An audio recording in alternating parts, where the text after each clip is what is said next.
as you are structuring the conversation you're having with the patient, the evaluators really want to see some signposting, and we've talked a little bit about that, but I want to give you some examples specifically of where you can signpost. And when you're looking at your role play card, you should be thinking of which parts am I asking things and which parts am I saying or giving information about things. So whenever you are about to ask many questions or you're about to give lots of information, so you're transitioning maybe from a discussion about the diagnosis into those treatment options. Or maybe from treatment options, you're transitioning into the next steps or the follow-up to this appointment. These are some things that you can use to signpost. So this first one here, I'm going to ask about. Notice it is, I'm going to ask about in the future there. Medical history, lifestyle. So I'm going to ask you about your medical history. I have a few questions for you. Or now I'm going to ask you about your lifestyle factors or some lifestyle questions. Can we start with your exercise, your diet, and go from there? Another simple way to transition from one point to the next is, next, let's talk about, so we've talked about your diagnosis. Next, let's talk about treatment options. Or very similarly, you can say, now let's explore. So explore is more when there's not one solution, there's multiple possible options, and you can have that conversation about them.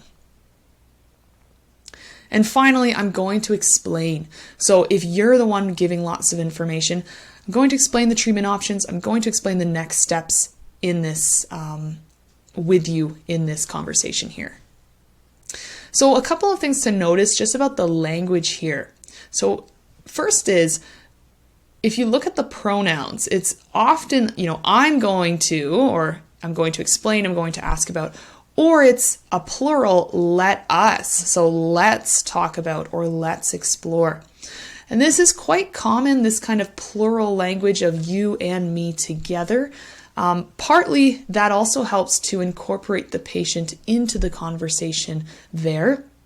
And it also sounds a little bit more cooperative, like this is a team. We're trying to figure out what is the best way to care for you. So notice that the language, the phrasing, the grammar, all of that is important in the actual expression here of the signpost. So a couple of different phrases that you can use. And I recommend in your preparation as you get ready for the role play, go through the points with this in mind, thinking, what categories are there? What have I been given? And where can I show the examiner that I am signposting? I'm providing that clarity for the patient and guiding the conversation in the direction I want it to go. This is an excellent thing to do before you actually have that conversation. It makes it easier before. It's a lot harder to do it as you are speaking, to think of some of these things. So practice with that, especially with this idea of signposting.